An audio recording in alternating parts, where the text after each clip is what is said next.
Listen at that. Listen at that. You hear all that noise he bringing out? I've been sit out here before now and crawl all this noise going on. Oh, Lord. They're going to make me throw a brick off in the tree. What does it mean to magnify something? And how does that connect with the second line of the Lord's Prayer? Hallowed be thy name. Get Up Power, the podcast. Shalom, beautiful power people. Welcome out on the porch again with me. Today we're continuing our series on action prayer.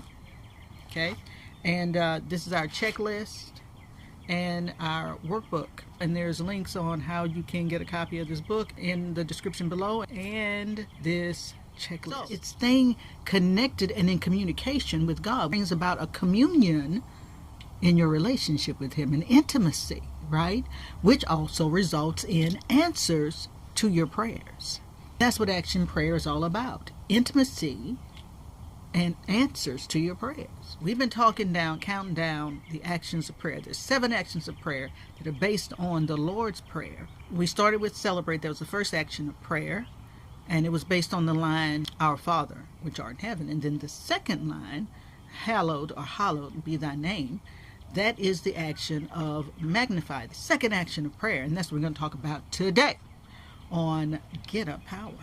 Each one of these words we chose because we felt like that word was an action word that highlighted the most what Jesus was trying to get across to us, teaching his disciples, his followers, how to pray.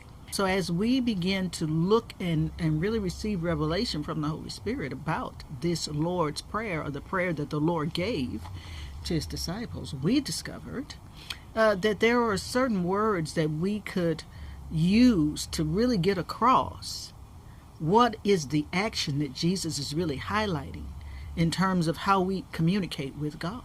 What was he getting across? What was he highlighting for us to do? And so the Lord's Prayer is not just something that you say, but it's something that you do. Listen at that. Listen at that. You hear all that noise he bringing out? I've been sit out here before now and crawl all this noise going on. Oh, Lord.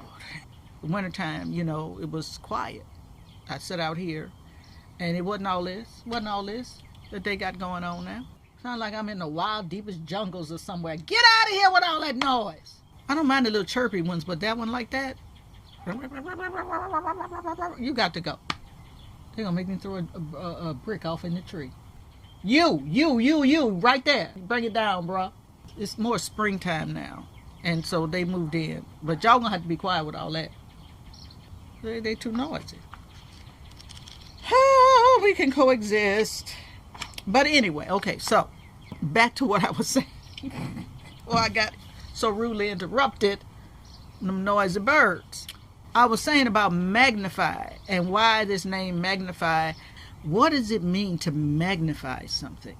And how does that connect with the second line of the Lord's Prayer? Hallowed be thy name. The line says, hallow, bring reverence, respect, a deep worship for the Lord's name.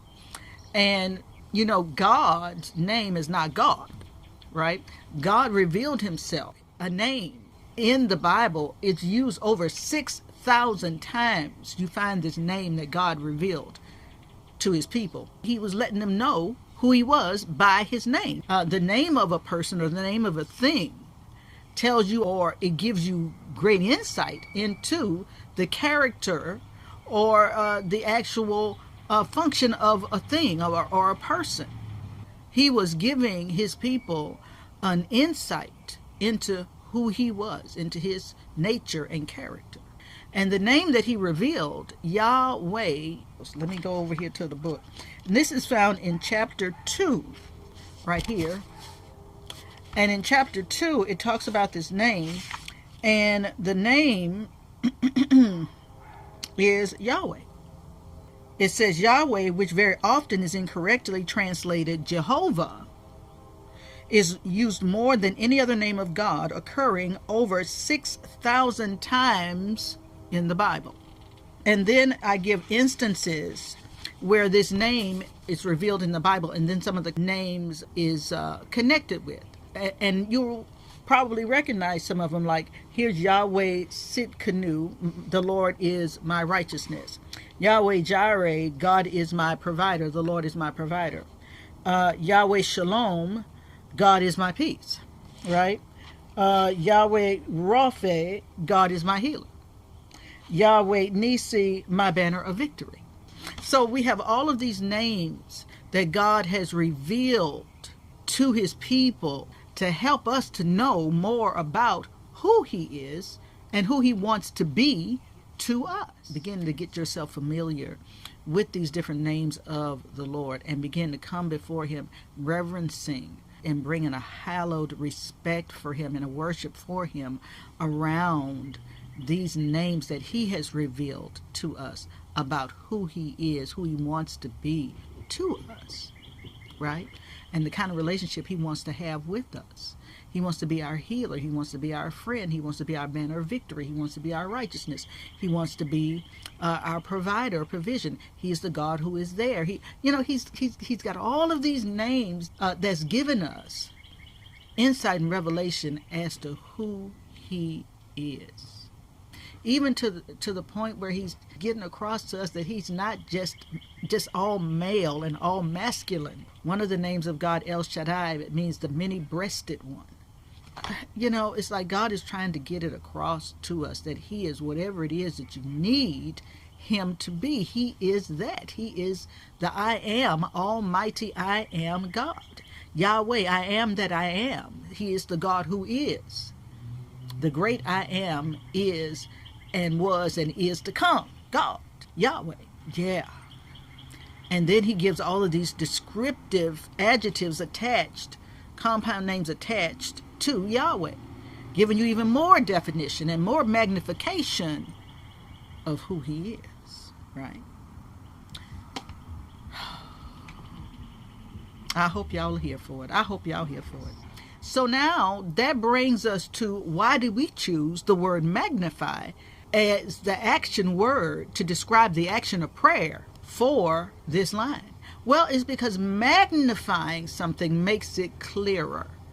Magnifying puts something under a glass that will give it more definition. And so that is why we chose the word magnify. Because it's as you begin to learn who God is, it brings him into more clarity. It brings your relationship with him and his relationship to you that he wants to have with you into more sharp of a focus. Come and worship and reverence and meditate on the names of God.